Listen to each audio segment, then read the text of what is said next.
Om Sahana Vavatu Sahano Punaktu Sahaviryam Karavavahe Tejasvinavadidamastu Ma Vidvishavahe. Om Shanti Shanti Shanti. Hari Om. In more than 35 years of working with Reiki, practicing and teaching, I've noticed something, and that is that the vast majority of people who are drawn to Reiki are women. Not all, but most. And I have become fascinated by that. What is it that calls women to Reiki? Why are women so drawn to this practice? And what exactly are they really looking for when they arrive in my space? Namaste and welcome to the Spiritual Wealth Podcast. I'm your host, Alexandra Savitri Amba, director of the American Reiki Academy and the Vedic Healing Center. I'm a Reiki master, Vedic Healing master and priestess, and spiritual guide who has practiced and taught spiritual self-development and healing for more than 35 years, led pilgrimages to India, and studied with blessed Indian gurus. In this show, we cover topics related to metaphysics, Reiki, Vedic healing, yoga, manifestation, spiritual growth, and feng shui, based upon my studies and work in these disciplines. The aim of this show is to help you awaken, develop, and tap into your spiritual power in order that you may live well, manifest your dreams, and ultimately fulfill your unique divine destiny. Welcome to today's episode, which is specifically geared towards women, although men are welcome to listen to this as well. But it was prompted by an observation that I have had for many years, which is that most of the people drawn to Reiki are women. This has been my experience. I've been working with and teaching Reiki since 1990.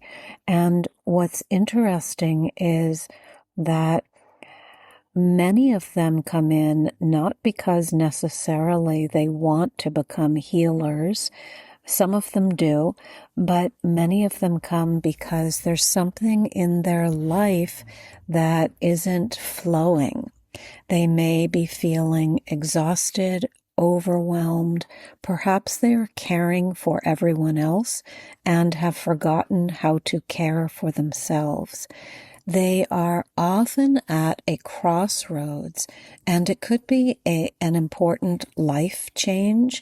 It could be a career change, a breakup of a relationship, some kind of spiritual awakening, in essence, a transition of sorts. And sometimes they don't even know why they're here. They just know they are being drawn to Reiki, and they trust that. So something really beautiful happens when women step through the doorway and start to embrace Reiki. And that is that Reiki starts to support them. It starts to support them not when everything is perfect in their lives, but when something is ready to shift. And today I kind of want to explore why Reiki and this connection with women. So I believe that one of the primary reasons women are drawn to Reiki is because it's giving them something they remember. It's actually something they have lost, they are familiar with and they are reconnecting with. One of the other aspects is, well, before I say that, I want to embellish upon what I just said. So when I say it's something they have lost, it is the ability to connect within, to connect with their intuition and the deep, deep sense of knowing that each of us has inside of us. And Reiki gives them a vehicle for doing this. So I often tell women, we have done this before. We have done hands-on healing for thousands of years, and many of us remember even past lifetime experiences where we have been some sort of healer. You can call this role being a priestess, being a crystal healer, being a witch. You know, this idea of being a witch has kind of a negative connotation, but women over the centuries and lifetimes have known how to work with energy. And this is something that they were, as we know, punished for, learning how to work with energy.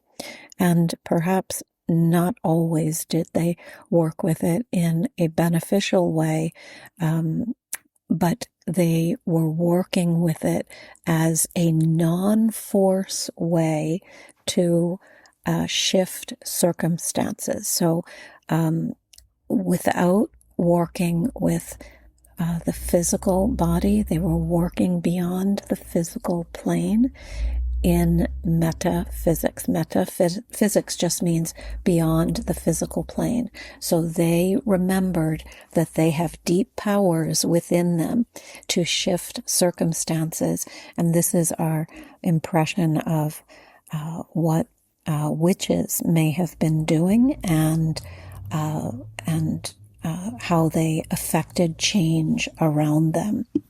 So in this episode, I'm not asking you to remember a lifetime in which you were a witch. You may not even believe in past lives, but I am simply saying that women have known for a long time how to work with energy. And this is just one example. And we were punished for this ability, but it is actually an ability how to move energy in your life, move circumstances in your life through your energetic resources.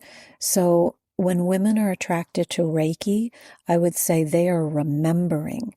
They are remembering their power as energetic beings. Now, men have this power also. Men are able to shift things through energy alone. But often we equate male energy with physical power and feminine energy with non-physical power. So what we would say is metaphysical power beyond the physical plane. And it's really just the dance of male and female energies. There's no right or wrong, good or bad. We are all the balance of both of these energy forces within our body. So Reiki taps into that ability to shift circumstances simply through energy and to draw upon this great resource, this great reservoir of energetic power that lives within you and that maybe you have either forgotten or taken for granted and not even given a thought to. Now, there's a process in Reiki where we, as the Reiki master, we initiate the person into the process. into the Reiki energy, into the ability to channel Reiki. And that takes place in 4 segments. They're called attunements. So during this whole process, what's so interesting is watching the transformation that occurs within the recipient. So within the woman, let's say I'm working with a woman, watching her receive these attunements. And what happens is there's often again, a remembrance. So it could be a look that comes across her face. It could be her saying to me, I saw something during the attunement. I saw myself. I saw myself in a past life. I saw you with me, or I saw light, or I saw colors, or a guide visited me. And really lovely and mystical things open up in this initiation process. So yes, the Reiki master is igniting and sparking and activating the flow of Reiki in the student or the practitioner's hands, the new practitioner.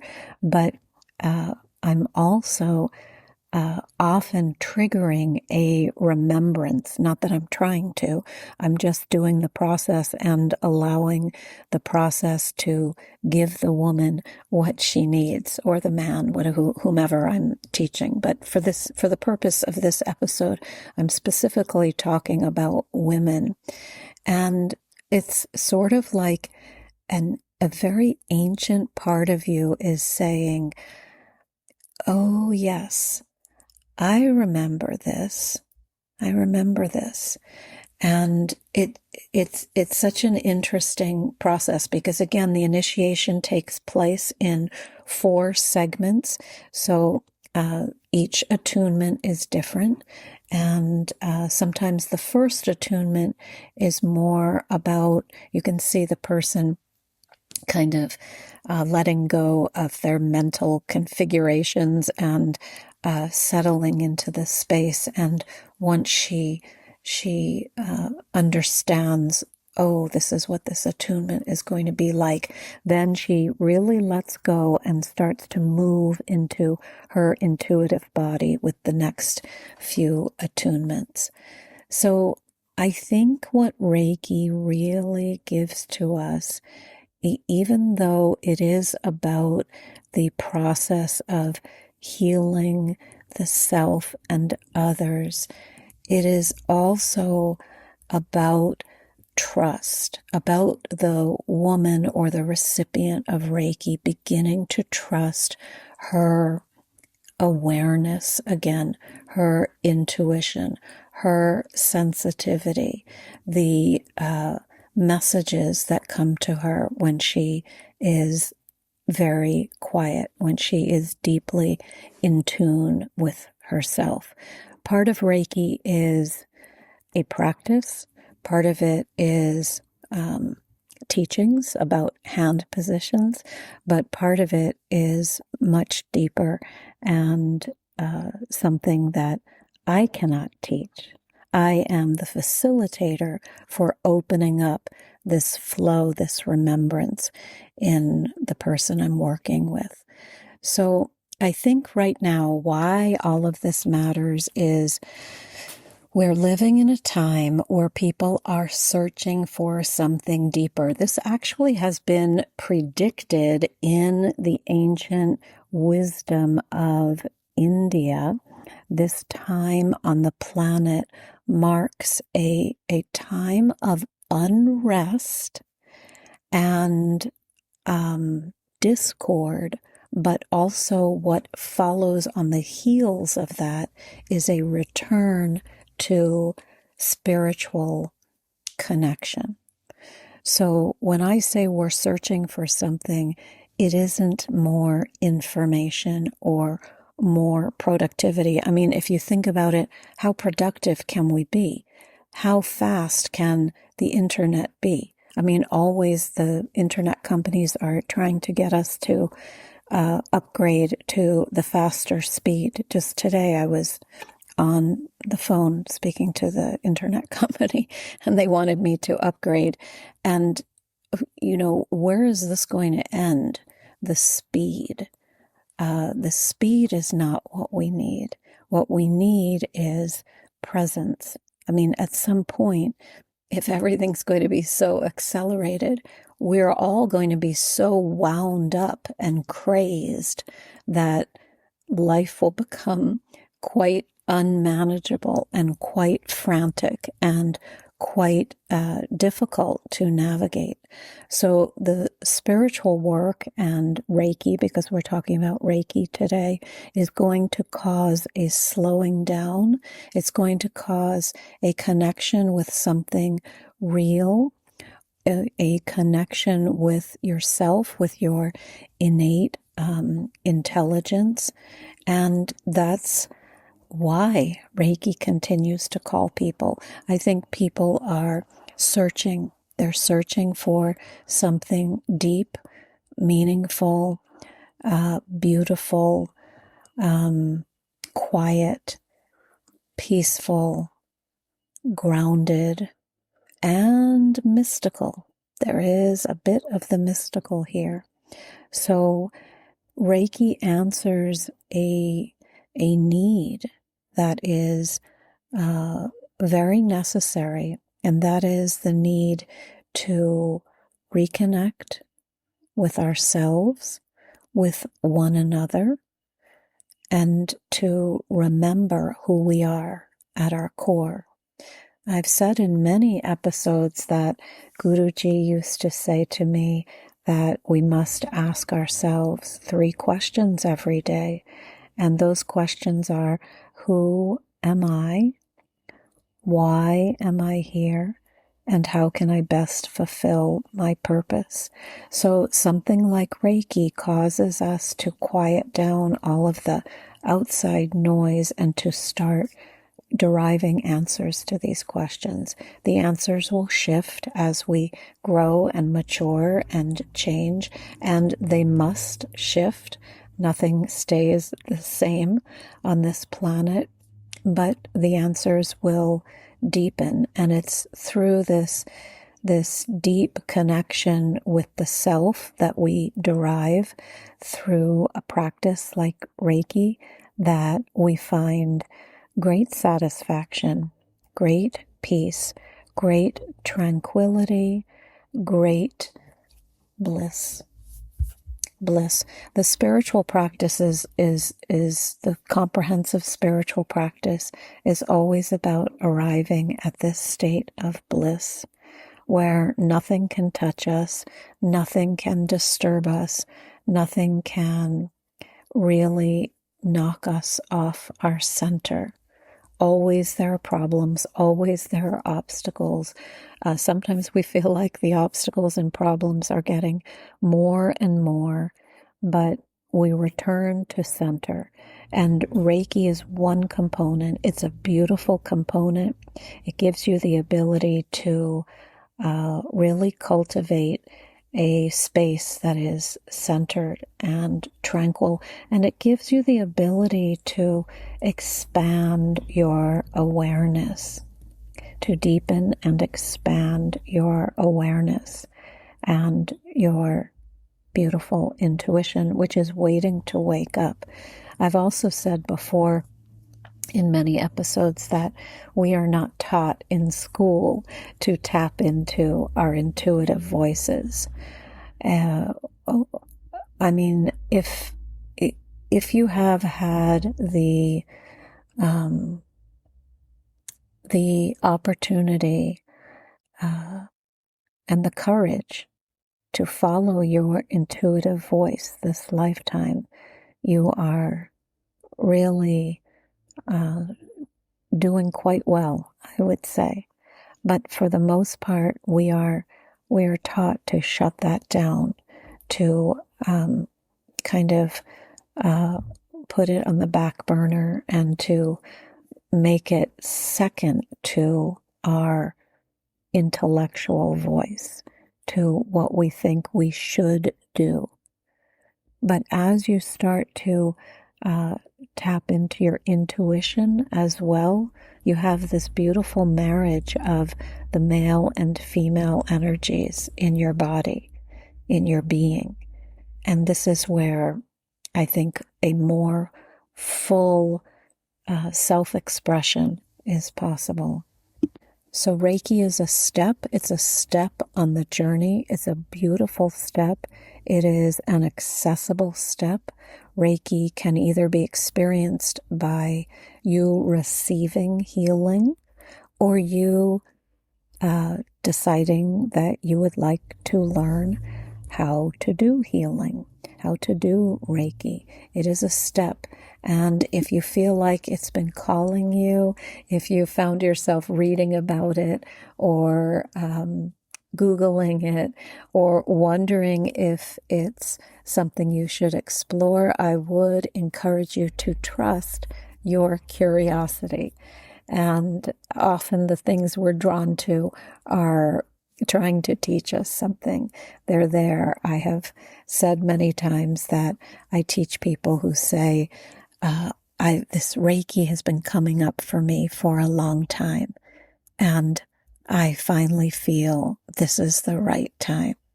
So the Reiki is trying to call you back. I am not sure why. Only you will know why, but it will provide some kind of remembrance and some gift for you. Yes, you will learn a modality, but if you choose to learn it, but you will also open up to a whole field of energetic beauty. So I'd love to hear from you. You are welcome to leave a comment in the comment section and let me know if you've studied Reiki, if you have questions about it, or if you're being drawn to it and have questions. Om Asatoma Satkamaya Tamasoma Jyotirgamaya Mrityurma Amritam Gamaya. Om Shanti Shanti Shanti. Hari Om. Om Sai Ram. Jai Guruji. Om Amriteshwari Namaha. Hare Krishna. Om Namah Shivaya.